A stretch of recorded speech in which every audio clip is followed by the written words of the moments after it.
بسم الله الرحمن الرحيم قل إن كنتم تحبون الله فاتبعوني يحببكم الله ويغفر لكم ذنوبكم والله غفور رحيم۔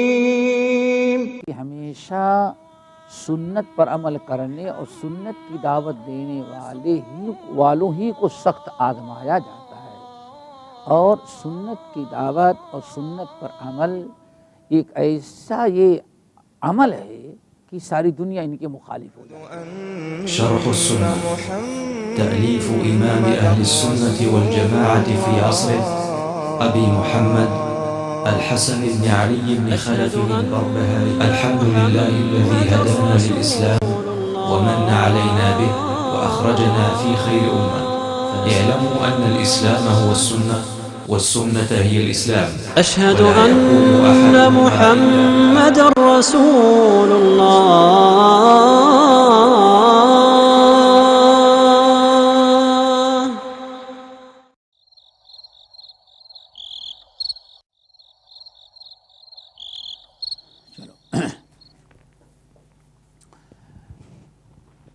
ان الحمد للہ نحمده ونستعینه ونستغفره ونعوذ باللہ من شرور انفسنا ومن سیئات اعمالنا، من يهده الله فلا مضل له ومن يضلله فلا هادي له، واشهد ان لا اله الا الله واشهد ان محمدا عبده ورسوله۔ يا ايها الذين آمنوا اتقوا الله حق تقاته ولا تموتن الا وانتم مسلمون۔ يا أيها الناس اتقوا ربكم الذي خلقكم من نفس واحدة وخلق منها زوجها وبث منهما رجالا كثيرا ونساء واتقوا الله الذي تساءلون به والأرحام إن الله كان عليكم رقيبا۔ يا أيها الذين آمنوا اتقوا الله وقولوا قولا سديدا يصلح لكم أعمالكم ويغفر لكم ذنوبكم ومن يطع الله ورسوله فقد فاز فوزا عظيما، أما بعد، وقال المؤلف رحمه الله: ومن عرف ما ترك أصحاب البدع من السنة وما فارقوا فيه فتمسك به فهو صاحب السنة وصاحب جماعة، وحقیق ان یتبع وان یعانى وان یحفظ وهو ممن اوصى به رسول اللہ صلی اللہ علیہ وسلم۔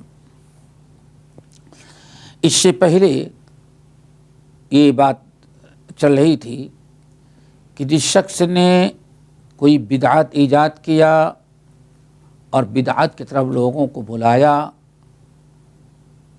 بدترین انسان ہے، یا ایک انسان ایسا ہے کہ بدعت تو ایجاد نہیں کرتا لیکن بدعت دوسرے ایجاد کرتے ہیں، یہ اس کی دعوت دیتا ہے، لوگوں کو بلاتا ہے، تو یہ دونوں بدترین انسان ہیں اور اللہ تعالیٰ کے ہاں لعنت کے مستحق ہیں۔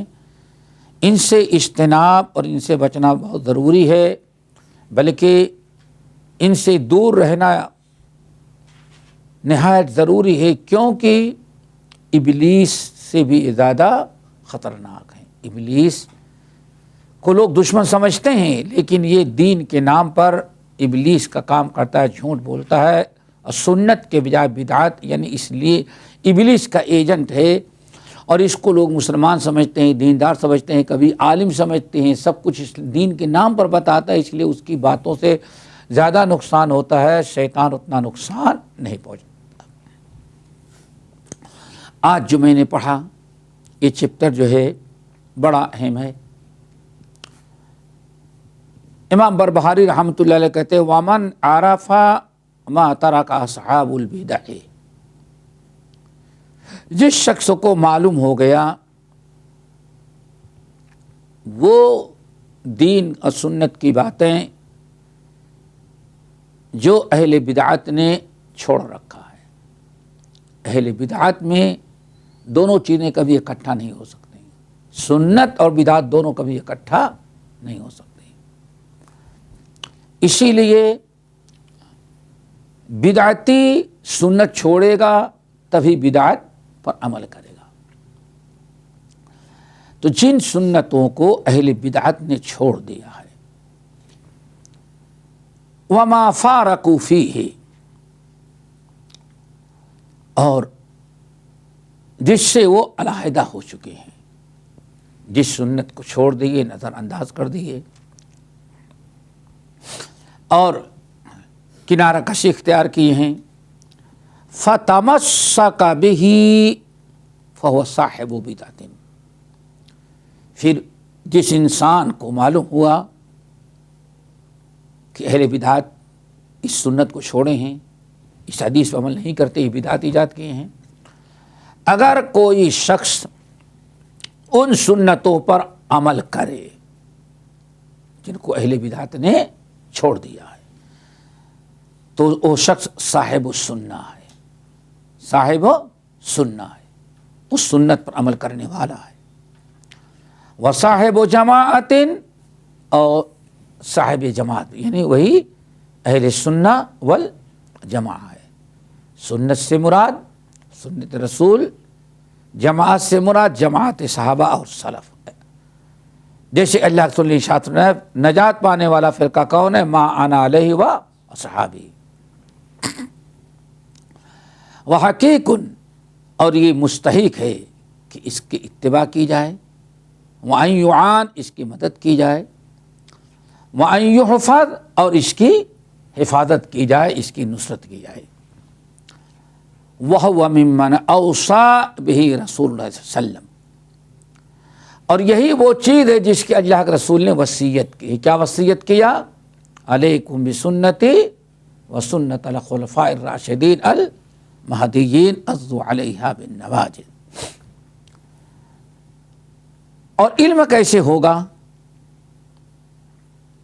علم کیسے ہوگا؟ علم کے لیے ضروری ہے کہ اہل علم کی طرف رجوع کیا جائے، کتاب و سنت پر چلنے والے اور کتاب و سنت کے دعوت دینے والے جو اہل علم ہیں ان کی طرف رجوع کیا جائے، اور سارے لوگ مخالفت کریں لیکن اگر سنت اس کو مل گئی ہے، صحابہ کا طریقہ مل گیا ہے، تو اس پر وہ عمل کرے، اور اس عمل کرنے میں اس کو بڑی مشقتیں اور دشواریاں تو آئیں گی، لیکن عمل ہی کرنا پڑے گا، کیوں؟ نجات کا وہی ایک راستہ ہے۔ رہی بات اس کو تکلیف دیں گے لوگ، اور آج دیتے ہیں، ستاتے ہیں۔ آج کوئی انسان واللہ آج اس زمانے میں بھی کتاب و سنت اور صحیح عقیدہ پر آ جائے، اپنے معاشرے اور ماحول میں جاتا ہے تو اس کے ساتھ جو رویہ اختیار کیا جاتا ہے کوئی آسان، نپٹنا آسان نہیں ہے۔ گاؤں، محلے، مسجد، جماعت، جمعہ، بلکہ اپنے گھر والے بھی دشمن بن جاتے ہیں، اور شور ہوتا ہے، وہاں بھی ہو گیا، وہاں بھی ہو گیا، بے دین ہو گیا۔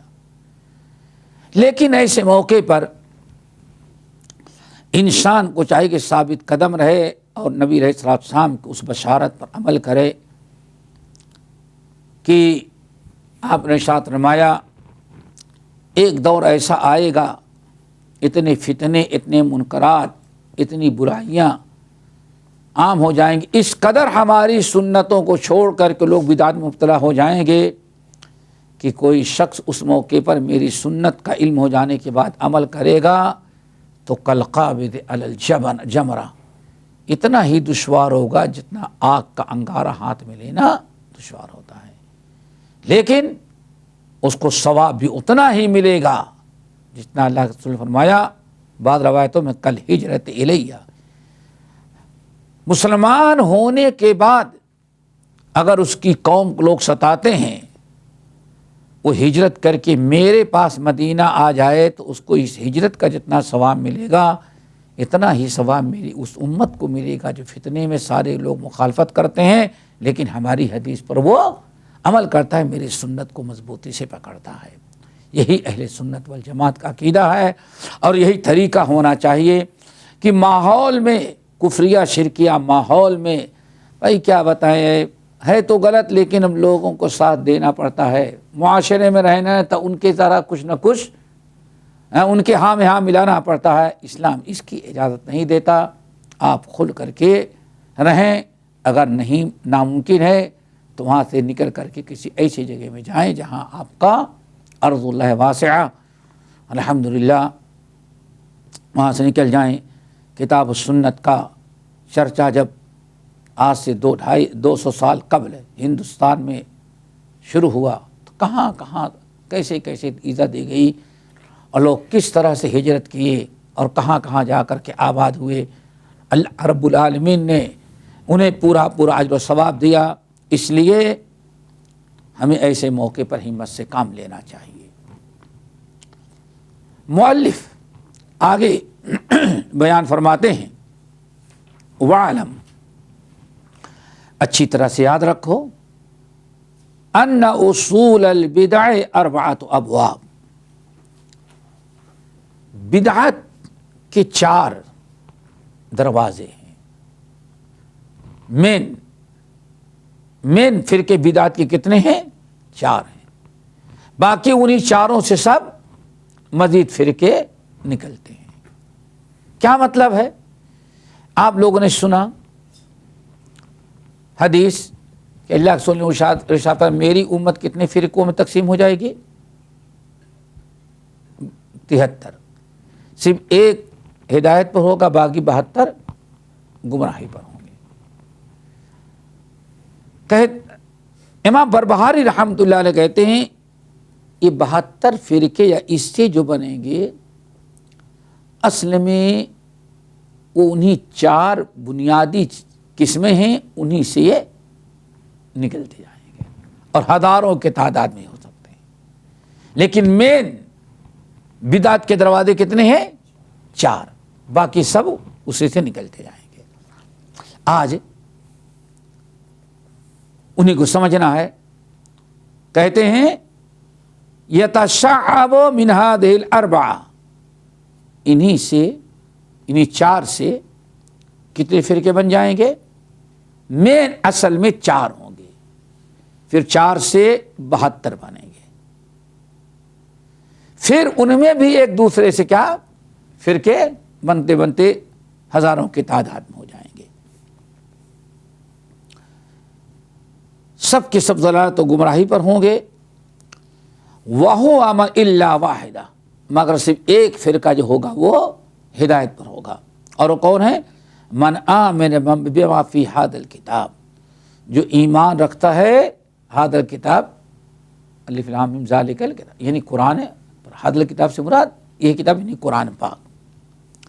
وَاعْتَقَدَ مِنْ غَيْرِ رِیبَةٍ فِی قَلْبِهِ، اور بالکل 100% اس پر ایمان رکھنا، دل میں کوئی شک نہیں، شبہ نہیں، ولا شکو، کوئی شک نہیں، فہو صاحب سنت، یہی صاحب سنت ہے اور یہی ناجی فرقہ ہوگا انشاءاللہ۔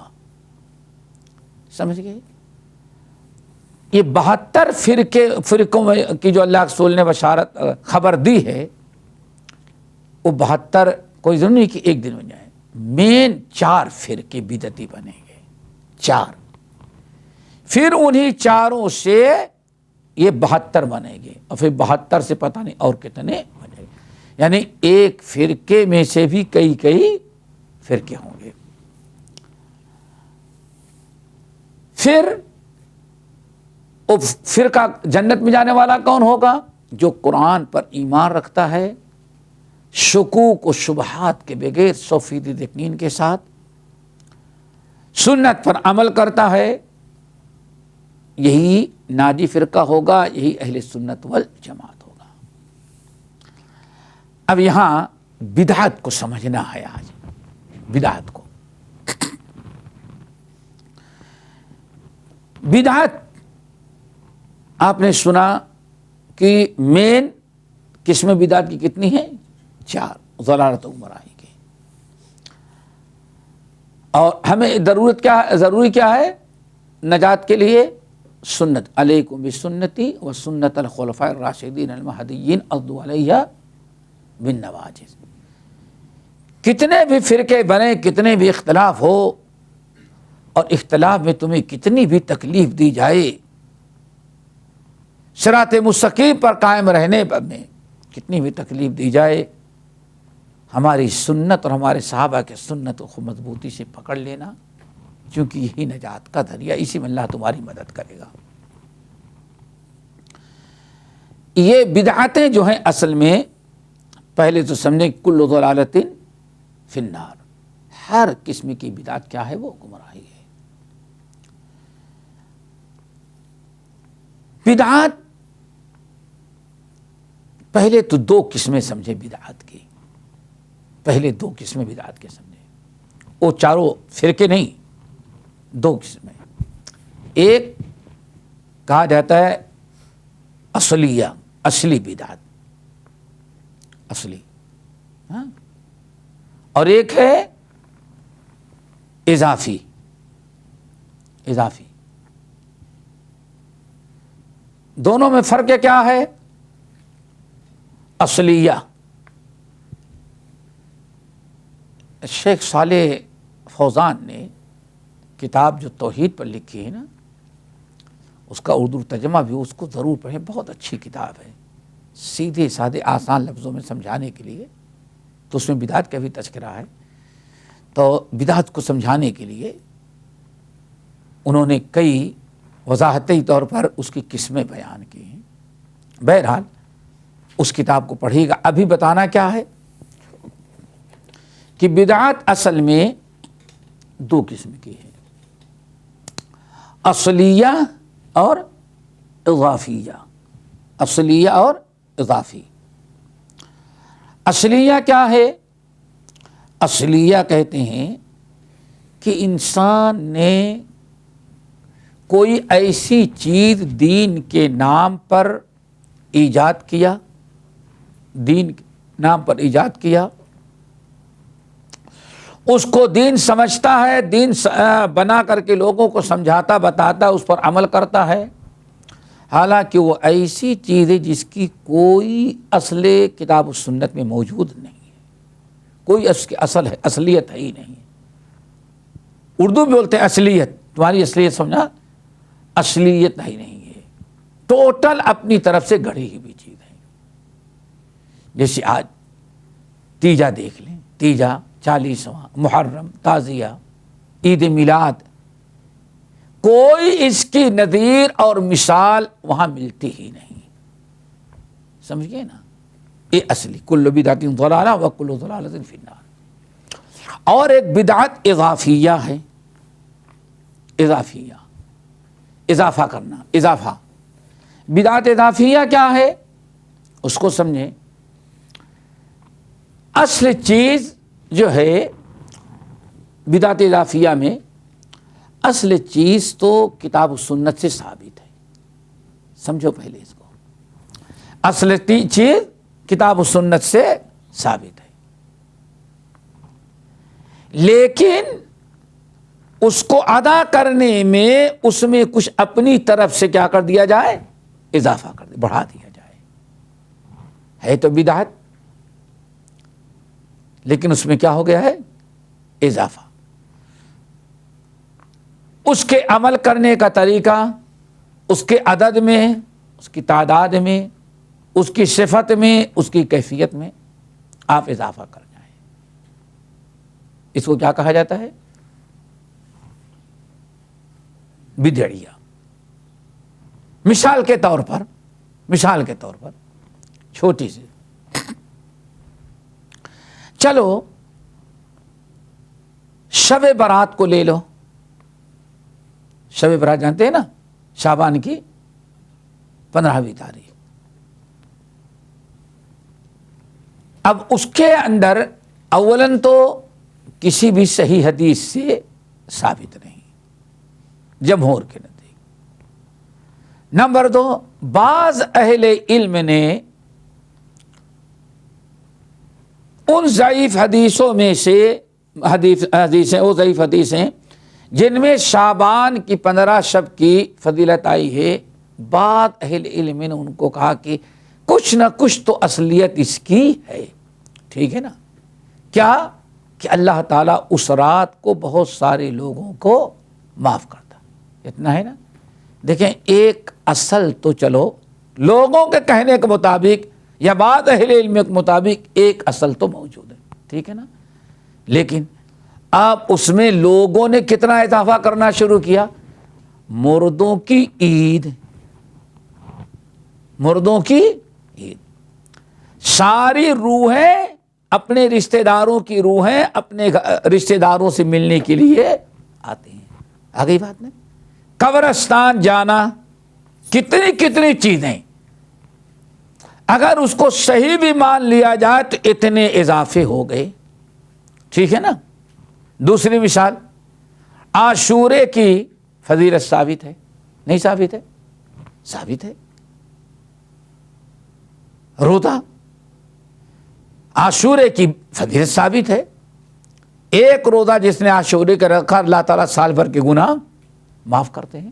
دیکھیے فضیلت تو ثابت ہے، لیکن آج صرف ایک فضیلت ثابت ہے، آج اسی کو اضافہ کرتے کرتے بڑھاتے بڑھاتے کہاں تک پہنچ گئی بات؟ تعزیہ تک آ گئی، تعزیہ اور ماتم۔ ایک چیز ثابت ہے اور اسی پر اضافہ کرتے اتنی بدعتیں اور ایجاد کی۔ لازمی چیز ہے۔ اب آپ بتائیے، سوچیں، اگر محرم میں تعزیہ ہوتا تو محرم تو اللہ کے رسول کو کم سے کم 10 سال ملا تھا نا، جلوس ہوتا تو اللہ کے رسول کی ہی ہوتے، کوئی چیز نہیں یہی، لیکن اس سے کہا بھائی محرم کی اتنی فضیلت ہے۔ اب یہی ہے، اصل تو ثابت ہے لیکن اس میں اضافہ کر کے بدعتیں بہت زیادہ کر دی گئی۔ میرے خیال سے سمجھ میں آ گئی ہوگی، بدعتیں دو قسم کی، اصلیہ اور اضافیہ۔ یہ اب یہاں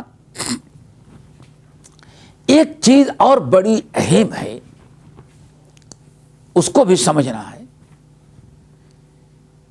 جتنی بھی بدعتیں ہیں، چاہے اصلیہ ہوں یا اضافیہ ہوں، کسی بدعت میں کوئی خیر نہیں ہے، کوئی خیر نہیں۔ جتنی بدعتیں ہیں، ساری بدعتیں کتنے بھی اچھے نام سے ایجاد کی جائیں، انسان کو صراط مستقیم سے اور اللہ تعالیٰ کے راستے سے ہٹا دیتے ہیں۔ بدعت کی نحوست ہے کہ انسان کو صراط مستقیم سے ہٹا دیتے ہیں۔ اور یہ بھی یاد رکھیے گا، اہل بدعت جو طرح طرح کی بدعتیں ایجاد کرتے ہیں ثواب کے نام پر، ان میں ایک بہت بڑی ان کی مشابہت اہل کتاب خصوصاً نصارہ سے ہوتی ہے۔ یہ کس کے راستے پہ چل رہے ہیں؟ یہ اہل کتاب یہود و نصارہ کے طریقے پر۔ کیوں؟ اب آپ ذرا سوچیں، ہر انسان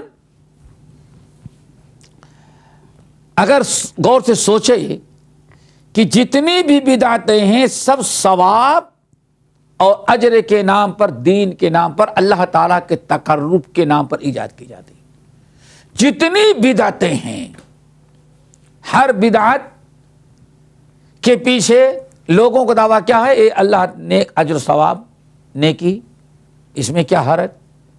اس کے ذریعے اللہ تعالیٰ کا تقرب حاصل کرتے ہیں۔ لیکن یہ چیزیں کبھی بھی اللہ کے تقرب کو نہیں بلکہ اللہ تعالیٰ سے دور کرنے اور جہنم کے قریب کر دیتے ہیں۔ سورۃ الحدید کی بڑی اہم آیت ہے، اس کو یاد رکھیے گا، آیت نمبر 27، وَرَهْبَانِيَّةً ابْتَدَعُوهَا مَا كَتَبْنَاهَا عَلَيْهِمْ إِلَّا ابْتِغَاءَ رِضْوَانِ اللَّهِ۔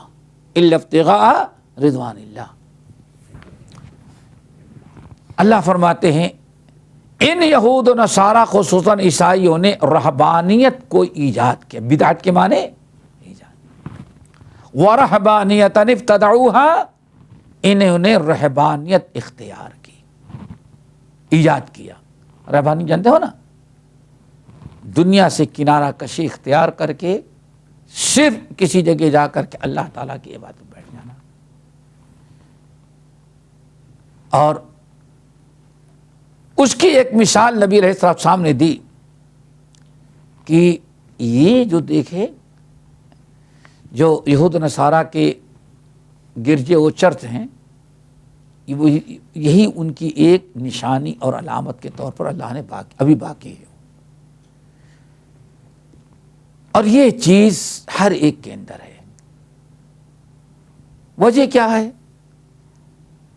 بہت بڑا طبقہ اور بہت سارے مذاہب ایسے ہیں اسلام کے علاوہ کہ وہ سوچتے ہیں کہ اگر اللہ کی عبادت کرنا ہے تو دنیا سے تعلق توڑنا پڑتا ہے، دنیا سے تعلق اپنا توڑنا پڑتا ہے، دنیا کے لذات سے فائدہ نہیں اٹھا سکتا، کھانا پینا دنیا کی ساری لذت. ہندوستان کو دیکھ لیں، اس زمانے میں اتنی دنیا ترقی کر گئی، ابھی بھی ان کے ہاں اگر کوئی عبادت گزار بننا چاہتا ہے اور بہت اپنی زندگی عبادت میں لگانا چاہتا ہے تو اس کو گھر میں نہیں رہنا ہے، سلے ہوئے کپڑے نہیں پہننا ہے، جوتا چپل نہیں پہننا ہے، دیکھا نہیں دیکھا ہے، ننگے پیر چلنا ہے، یا زیادہ سے زیادہ لکڑی کی چپل پہنتا ہے. سردی کتنی بھی ہو کوئی گرم کپڑا نہیں، اوپر سے اوڑھ سکتا ہے لیکن سلا ہوا کپڑا نہیں پہن سکتا، شادی نہیں کر سکتا. ایک مندر میں آج سے چند سال پہلے یہ رپورٹ نکلی تھی، کم سے کم آدھرا کے بعض علاقے میں 2-4 جو مندریں تھیں، پتہ نہیں اس کو کیا نام دیتے ہیں، کہتے ہیں کہ وہاں تک 2500 دیوداسیاں وقف ہیں. یعنی لڑکیوں نے اپنی زندگی وقف کر دی ہے، نہ ان کے لیے شادی حلال ہے، نہ کچھ، وہیں رہنا، وہیں کھانا، وہیں پینا، بس یہ ہے. یہی معاملہ یہودیوں عیسائیوں کے یہاں رہا. عیسائی ان کے یہاں بھی یہی ہے، شادی نہیں. کوئی عورت اگر اپنی زندگی اللہ کے لیے وقف کرنا چاہتی تو اس کے لیے بھی اس کو کیا کہتے ہیں؟ سسٹر. وہ کسی نے چرچ کے اندر جا کے بیٹھ جائے. اور یہ سب ہوتا ہے اللہ رب العالمین کے تقرب کے لیے، اللہ کی عبادت اجر و ثواب کی نیت پر. رب العالمین نے فرمایا وَرَهْبَانِيَةً ابْتَدَعُوهَا، اور ان نصارہ نے جو رہبانیت اختیار کی، بدعت جو ایجاد کی، ہم نے ان کے اوپر ایسا عمل مقرر نہیں کیا تھا. اب یہاں دیکھ اللہ کیا الا ابتغاء رضوان اللہ، ایک مطلب یہ ہے ان کی نیتیں بڑی اچھی تھیں. اللہ اکبر. دیکھو آج ہمارے اور آپ کے یہاں ایک ہی جملہ ہے، بھائی ٹھیک ہے اللہ نیتوں کو دیکھتا ہے، ہماری نیت حب رسول ہے، ہماری نیت عظمت اسلام ہے، ہماری نیت جو ہے حضرت حسین کی قربانی کو یاد کرنا ہے. نیتیں تو سب اچھی ہیں، لیکن نیتیں اچھی ہونے سے کوئی عمل نیک نہیں بنتا جب تک کہ کتاب و سنت کے مطابق ثابت نہ ہو. اللہ نے فرمایا انہوں نے یہ رہبانیت جو اختیار کیا تھا، اس سے کیا مقصد تھا؟ الا ابتغاء رضوان اللہ، اللہ کی رضا کے لیے انہوں نے ایجاد کیا تھا. نیتیں اچھی تھی، بہت اچھا ارادہ تھا، اچھی نیت تھی، لیکن اللہ رب العالمین نے فرمایا وہ بھی بدعت ہی تھی، کوئی اجر و ثواب اس سے ان کو نہ ملا. مذمت بیان کی، ٹھیک ہے نا. اسی لیے اہل بدعت کس کے مشابہت اختیار کرتے ہیں بدعت میں؟ اہل کتاب یہود و نصارہ، خصوصاً نصارہ. ہر چیز میں نیت اچھی، لیکن کریں گے کیا؟ وہ بدعت ہے. بدعت کتنی بھی اچھی نیت سے کی جائے وہ کبھی اجر و ثواب نہیں بن سبب نہیں بن سکتے اور کبھی دین کا حصہ نہیں. کل بدعت ضلالہ وکل ضلالۃ فی النار کے تحت جہنم میں جانا ہے. یہ بات ہو گئی نا. اب آئیں یہ بدعت کے کتنے بڑے دروازے ہیں؟ 4. اب وہ سمجھیں. اور یہ 72 فرقے جو ہیں یہ اصل میں اصل فرقے کتنے ہوں گے؟ وہ 4. باقی اسی سے سب نکلتے آئیں گے. یہ قرآن و حدیث میں نہیں ہے. سلف نے تجزیہ کیا اور اہل بدعت کو دیکھا تو ایک فرقے سے کتنے بدعتی فرقے پیدا ہوئے اس کو دیکھ کر کے ایک اصول سمجھانے کے لیے مقرر کیا. کہتے ہیں بدعت کے مین دروازے یا قسمیں کتنی ہیں؟ 4. اب وہ سمجھنا ہے. سب سے پہلی بدعت فرقہ شیعہ ہے، رافضی. شیعہ رافضی. اب دیکھیں اسلام 72 فرقوں میں سب سے پہلا فرقہ جہاں سے بدعت شروع ہوئی فرقوں کی، وہ کون سا فرقہ ہے؟ شیعہ ہے. اب آپ ذرا سوچیں یہ شیعہ جو ہیں کہاں سے پیدا ہوئے؟ یہ حضرت عثمان بن عفان کے آخری دور میں عبداللہ ابن سبا الیہودی وہ آیا. عبداللہ بن سبا یہودی نے مسلمانوں میں فتنہ پھیلانا شروع کیا اور حضرت علی بن ابی طالب رضی اللہ تعالی عنہ کو سب سے بڑا سمجھ کر کے ان کے پیچھے لگا کر کے ایک فرقہ بنانے کی اس نے کوشش کی. کیا تھا؟ عبداللہ ابن سبا. اس سے پہلے ہم نے بتایا تھا، اس کو یاد رکھیے گا. آج کچھ لوگ ایسے ہیں جو اسلام دشمن طاقتیں عرب سے نکلی اور بر صغیر میں عام ہو گئیں، اس میں شیعوں کی حمایت میں لوگوں نے کچھ لوگ ایسے پیدا ہوئے جنہوں نے کہا کہ عبداللہ ابن سبا نام کا کوئی انسان تھا ہی نہیں. یہ اہل سنت والجماعت مسلمانوں نے کس پر الزام لگایا ہے؟ بدنام کرنے کے لیے شیعوں کو. حالانکہ جانتے ہیں کہ سارے مورخین صحابہ تک اس بات پر گواہ ہیں کہ عبداللہ ابن سبا نامی انسان تھا بدبخت. بہرحال اس نے حضرت علی رضی اللہ تعالی عنہ کے متعلق کہا کہ وہ اللہ کے رسول کے بعد وصی تھے. میرے خیال اس پر کچھ گفتگو ہو چکی ہے. وصی یعنی وصی کہتے ہیں کہ اللہ کے رسول نے ان کو وصیت کیا تھا اور خلافت کے مستحق یہ تھے، لیکن صحابہ نے ان پر ظلم کیا، علی کے ساتھ ظلم کیا اور علی کو خلافت سے محروم کیا، خلیفہ بننے نہیں دیا. یہ مسئلہ اٹھایا. اب پھر یہ شیعہ جو ہیں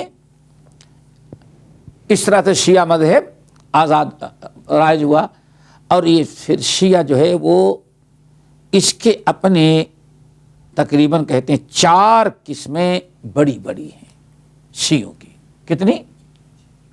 اس کو سمجھو پہلے. یہ بہت اہم ہے، اس کو یاد کر لیں گے تو بڑی آسانی ہوگی. ہاں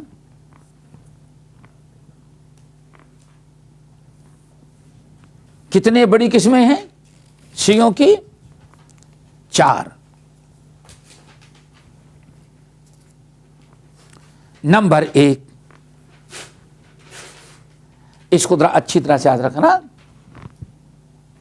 نمبر 1، شیعوں کی ایک جماعت ایسی ہے، ایک پہلا فرقہ وہ ہے جو صرف جن کا عقیدہ یہ تھا کہ حضرت علی ابن ابی طالب افضل الصحابہ ہیں. بس کیا تھا؟ افضل الصحابہ ہیں. یعنی ہم اہل سنت والجماعت کا جو عقیدہ ہے اور جس پر متعدد احادیث صحیحہ اور صریحہ موجود ہیں کہ سب سے افضل کون ہیں؟ ابو بکر،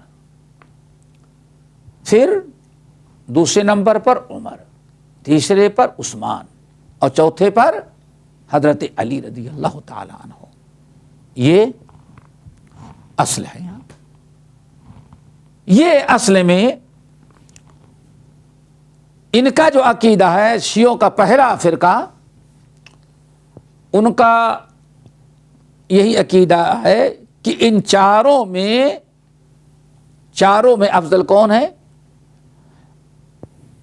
علی. بلکہ جو کہیں افضل الصحابہ، انبیاء کے بعد سب سے افضل کون تھے؟ حضرت علی تھے. اس کے بعد ان تینوں کا درجہ.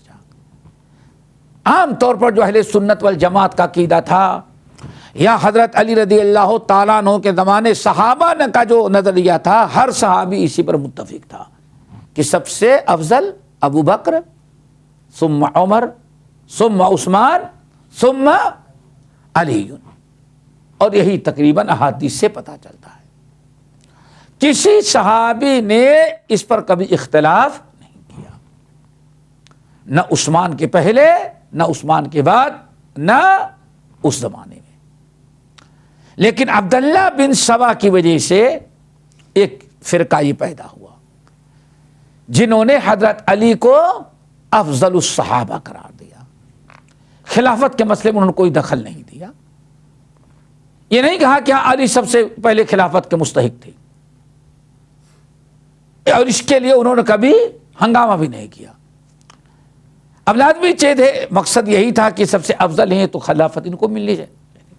لیکن انہوں نے کبھی ابو بکر، عمر، عثمان کو غلط نہیں کہا، ان کی توہین نہیں کی، ان کی شکایت کبھی نہیں کی، ان کو برا بھلا نہیں کہتے رہے. بس اتنا تھا کہ نہیں بھائی، میں سمجھتا ہوں کہ افضل الصحابہ ابو بکر نہیں بلکہ کون ہے؟ علی ہے. بس ان کو کہا جاتا ہے تفضیلیہ. کیا کہا جاتا ہے؟ تفضیلیہ.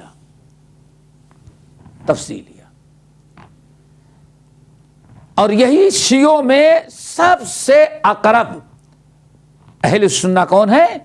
یہ ہے. کیوں؟ ان کے دلوں میں کوئی اس عقیدے کے علاوہ کوئی اور مخالفت کا جذبہ نہیں تھا.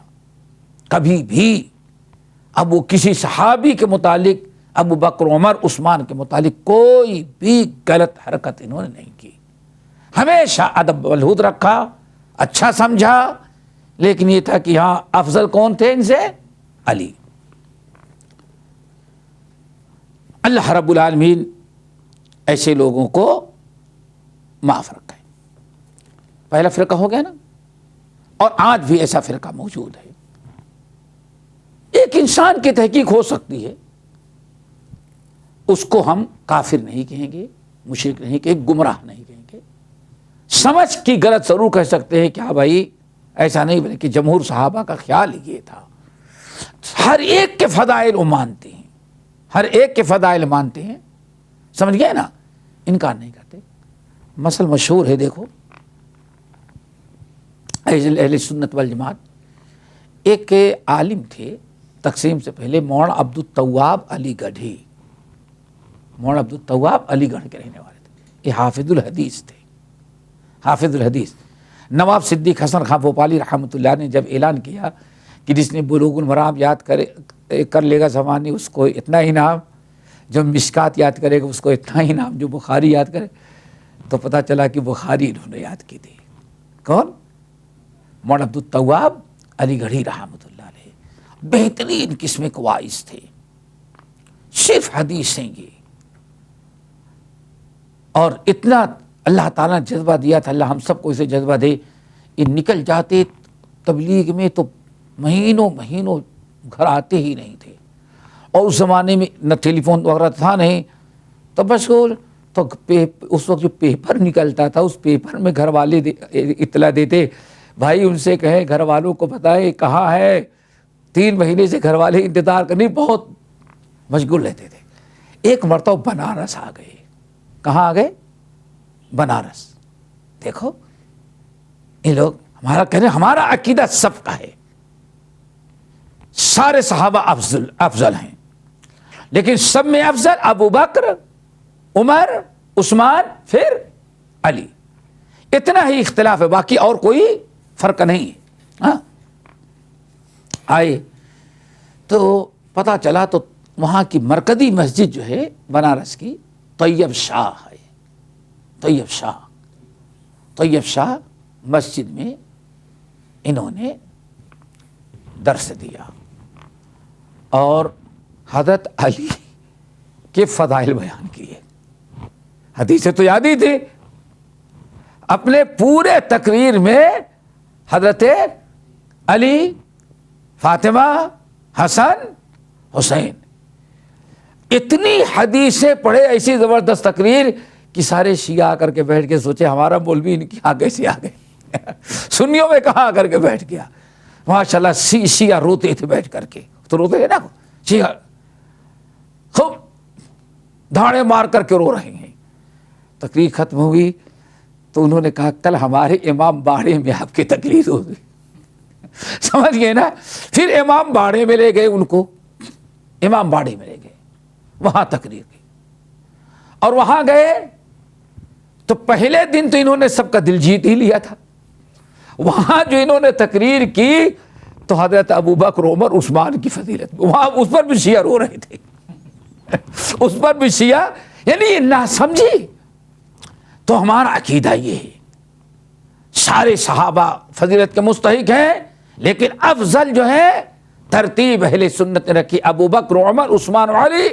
لیکن شیعوں کا جو پہلا شیعوں کا جو فرقہ ہے تفضیلیہ جس کو کہا جاتا ہے یا مفضلہ جس کو کہتے ہیں، ان کا اختلاف جو سب سے بڑا ہے وہ یہی ہے کہ نہیں، ابو بکر، عمر، عثمان بلکہ سب سے افضل پہلے نمبر پر کون تھے؟ علی. لیکن سب کو حق پر سمجھتے ہیں، کسی کو برا نہیں کہتے، کسی کو مرتد نہیں کہتے. یہ تو پہلا فرقہ. نمبر 2، دوسرا فرقہ شیعوں کا. دیکھو شیعوں سے کتنے فرقے نکلے. دوسرا فرقہ شیعوں کا وہ ہے جو کہتے ہیں حضرت علی وصی تھے. اشہد ان علی ولی اللہ، اشہد ان علی وصی اللہ. کبھی شیعہ کی اذان سنی کہ نہیں سنی؟ کہتے ہیں نا اشہد ان علی ولی اللہ، اشہد ان علی وصی اللہ. اب یہی ہے تعصب، اسی فرقہ. یہاں ایک چیز یاد رکھنا، بعض لوگ کہتے بھئی جو تو سب کو لے کے چلتے وہ کیسے شرکا؟ نہیں، سب کو لے کے چلنے والا بھی فرقہ ہی ہوتا ہے. کیوں؟ وہ ایک نیا فرقہ، وہ اپنے کسی بڑے نے کہا نہیں سب کو لے کے چلنا ہے، اب اس کی رائے کو قبول کرتے ہیں. اسلام کیا کہتا ہے؟ حق اور باطل کو کبھی گڑ نہ کرو. تو یہ متعصب. دوسرا فرقہ کیا ہے؟ علی وصی اللہ، وصی الرسول ہیں. وصی الرسول کیا مطلب؟ نبی علیہ الصلوۃ والسلام نے حضرت علی کو وصیت کیا تھا کہ ہمارے بعد خلیفہ تم بننا. اور یہ کس نے عقیدہ پہلے ایجاد کیا؟ عبداللہ ابن سبا، یہودی خبیث بدبخت نے، اس نے ایجاد کیا. اس فرقے کا عقیدہ یہ بن گیا کہ علی خلافت کے مستحق تھے. اللہ کے رسول صلی اللہ علیہ وسلم نے وصیت کی تھی، لیکن ابو بکر، عمر، عثمان ان لوگوں نے ظلم کر کے علی کو بے دخل کر کے غصب، یہ لوگ غاصب ہیں اور علی کے حق پر کیا کیا ہے؟ غصب کیا. اب یہاں حضرت علی جو پہلا فرقہ تھا کبھی ابو بکر، عمر، عثمان کو غلط نہیں کہتا رہا، اور یہ ظالم قرار دیا، غاصب قرار دیا. اور باقاعدہ حضرت ابو بکر عمر کو برملا غلط کہنا، ظالم اور غاصب کہنا، لعن طعن کرنا، یہ برا کی تھا۔ یہی ہے شیعوں میں سب سے پہلا فرقہ جس نے گمراہی کی راہ اختیار کیا، کھلے عام صحابہ کو برا بھلا کہنے کا، تبرہ بازی، صحابہ کرام کو ظالم اور غاصب قرار دینا، وہ یہی فرقہ تھا۔ اور اس کے پیچھے کام کون کر رہا تھا؟ عبداللہ ابن سبا کیا۔ اور پھر یہیں سے صحابہ کا دامن چھوڑا تو اللہ تعالیٰ ان کے لیے صحابہ گالیاں، تو ان کے لیے گمراہی کا راستہ بھی ہو۔ اب ایک طرح طرح کی گمراہی اور ضلالت میں گھسنا شروع ہو گئے، اور بہت ساری ضلالت اور گمراہی میں مبتلا ہو گئے، جیسے آج دیکھ رہے ہیں۔ نمبر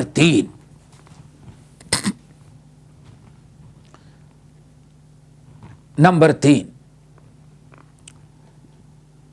تیسرا فرقہ جو شیعوں کا تھا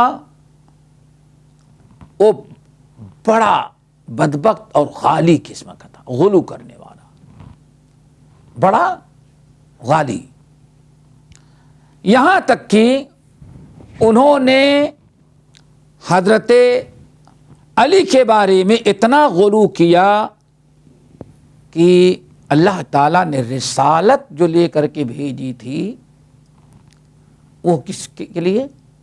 علی پر۔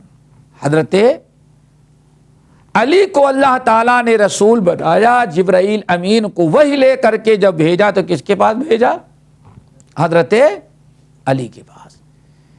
لیکن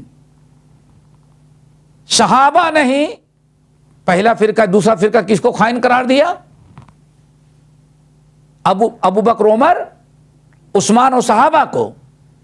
اس نے آگے بڑھ کر کے کہا کہ یہ ظلم اور غصب کس نے کیا ہے؟ خیانت جبرائیل نے کیا ہے۔ اللہ اکبر، جبرائیل امین نے خیانت کیا ہے۔ اسی لیے اس نے یہ کہنا شروع کیا کہ علی کو رسول بنایا جا رہا تھا، اللہ نے بنایا تھا، لیکن محمد زبردستی بن گئے، کیونکہ جبرائیل امین سے غلطی ہوئی، انہوں نے خیانت کر کے علی کے بجائے کس کے پاس وہی لے کے آئے؟ محمد صلی اللہ علیہ وسلم پر۔ اب آپ ذرا سوچیں کتنی بڑی ضلالت اور گمراہی اللہ تعالی کی توہین، جبرائیل امین کی کو خیانت، خائن قرار دینا اور خیانت کا ظلم لگانا۔ ادنا درجے کا انسان ان سے اگر پوچھے کہ ذرا سوچو 23 سال تک، ایک عرصے تک جبرائیل امین خیانت کرتے رہے، 30 پارے کا قرآن لے کر کے رسول اللہ صلی اللہ علیہ وسلم کے پاس جاتے رہے، اور اللہ کو پتا نہیں تھا اللہ کیا کر رہا تھا؟ اللہ فرماتے وَلَوْ تَقَوَّلَ عَلَيْنَا بَعْضَ الْأَقَاوِيلِ لَأَخَذْنَا مِنْهُ بِالْيَمِينِ۔ کتنی بڑی چیز ہے، اتنے دن تک جبرائیل امین خیانت کرتے رہے اور اللہ کو پتا نہ چلے۔ یہ بہت ہی بدبخت یہ چیز۔ ایک اور یہاں آپ کو بتا دیں، یاد رکھیں، کہتے ہیں کہ 30 پارے تک جبرائیل امین نازل ہوتے رہے، لاتے رہے، اللہ کو پتا نہیں چلا۔ 30 پارے کے بعد اللہ کو پتا چلا کہ جبرائیل امین وہی کہاں لے کے جاتے ہیں؟ محمد صلی اللہ علیہ وسلم کے پاس۔ ہم نے تو علی کے پاس بھیجا تھا۔ تب اللہ نے جبرائیل امین کو پکڑا، 10 پارے اور 31 سے لے کر کے 40 تک کس کے پاس لے کے آئے تھے؟ علی کے پاس۔ اب وہ 40 پارے عثمان بن عفان جب قرآن کو جمع کرا رہے تھے تو ان سنیوں نے، صحابہ نے ان 10 پارے کو چھوڑ دیا، اور یہ پھر کہاں گیا؟ کہتے ہیں کچھ بکری کھا گئی اس کو۔ کتنا بڑا ظلم ہے. یہ چیز دیکھیں حقیقت پر مبنی ہے.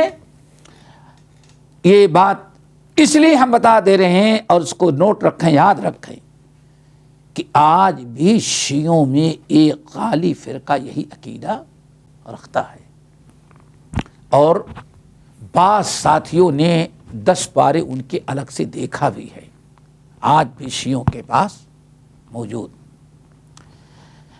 آج جو خاص طور سے یاد رکھنے کی چیز کی بھول جائیں گے, یاد رکھنا ہمارے بر صغیر اور عرب میں ایک گروہ پیدا ہوا بڑا روشن خیال, جس کا بانی جمال الدین افغانی بدبخت تھا. جمال الدین افغانی, یہ کہاں افغان کا تھا, ایران کا, مشہور افغانی سے اس کو کچھ نہیں پتا. اس نے پورے عرب کا دورہ کر کے مصر میں بیٹھا, اور وہاں مصر میں آ کر کے اس نے دھیرے دھیرے رافضیت بہت ہی زیادہ عام کیا, شیعیت پھیلایا. اور اس کے شاگردوں نے اور انہوں نے کوشش کر کے جامعہ ازہر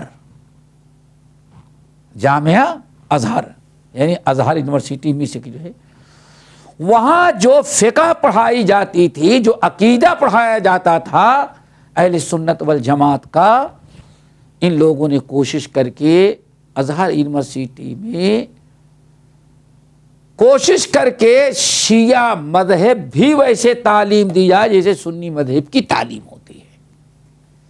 جیسے سنی عقیدہ پڑھایا جاتا ہے ایسے کون سا عقیدہ پڑھایا جائے, شیعہ عقیدہ. ایک کوشش کر کے وہاں منظوری لی اور جامعہ ازہر میں یہ سلسلہ شروع کیا. ٹھیک ہے نا. پھر انہوں نے مصر کے اندر ایک ادارہ قائم کیا جس کا نام رکھا دار التقریب. دار التقریب, تقریب وہی اردو والا تقریب, جانتے ہو نا کیا تقریب؟ نہیں بھائی, تقریب پارٹی کرنا, تقریب بنا خوشی منانا. دار التقریب ایک سینٹر قائم کیا, اور اس وقت یہ اخوانی, کون؟ اخوان المسلمین, اور تمہارے بھائی لوگ سمجھے نا وہ, ارے تحریکی, ان لوگوں نے اس میں سب شامل ہیں, تقارب الادیان کا فکرہ پیش کیا. کیا تقارب الادیان؟ کیا جتنے بھی کلمہ پڑھنے والے ہیں سب کو قریب کیا جائے. کیا کیا جائے؟ قریب کیا جائے. یہ آپس کے جھگڑے ختم کیے جائیں. بہت اچھا تھا, فارمولا بڑا اچھا ہے. لیکن اب تم بتاؤ, ایک انسان ابو بکر کو جنتی سمجھتا ہے اور یہ جہنمی سمجھتا ہے, یہ رضی اللہ عنہ لعنت اللہ کہتے, یہ دونوں کیسے مل سکتے ہیں؟ بات فارمولا تو بڑا اچھا ہے پبلک عوام کے, جاہلوں کے لیے. ارے واہ صاحب, واقعی بہت اچھے لوگ ہیں, سب کو لے کے چلنا چاہتے ہیں. سمجھ گئے نا, سب کو نہیں, سارے باطل کو لے کے چلنا چاہتے ہیں, حق کے خلاف ایک حماس قائم کرنا چاہتے ہیں. یہ ادارہ قائم کیا, سمجھ گئے نا. اور ایسے لوگوں کے پاس ایک شخص گیا, کہا بھائی بتائیں آپ شیعوں کے ساتھ کیسے دوستی کریں گے, کیسے ان کو اہل سنت والجماعت کے برابر سمجھیں گے, کیسے ایک ہو جائیں ہم ساتھ, ایک مسجد ہو, ایسے نماز پڑھیں, ان کے طرح محرم بنائے وہ ہمارے ساتھ آئیں. ان کے تو عقائد ہیں, ابو بکر عمر کو گالی دیتے ہیں. کہا ان کا اپنا کام ہے, ذرا دیکھو یہ ان کا اپنا کام ہے, نام نہیں لیتا جس نے کہا تھا, وہ اپنا کام ہے. پھر اس نے کہا ارے تو قرآن کو 40 پارے, کہا میں تو نہیں جانتا. یہ کہہ کر کے آج بھی اتنے حقائق فرقے موجود ہیں. ادنا درجے کا انسان پڑھا لکھا جانتا ہے کہ ہاں شیعوں کے اندر ایک فرقہ ہے جو قرآن کو 40 پارے کہتا ہے اور کہتا ہے 10 پارے علی کے پاس, باقی جبرائیل ابن غلطی سے کہاں لے کے گئے. یہ فرقہ موجود ہے. یہ فرقہ نعوذ باللہ بہت ہی زیادہ گیا گزرا ہوا.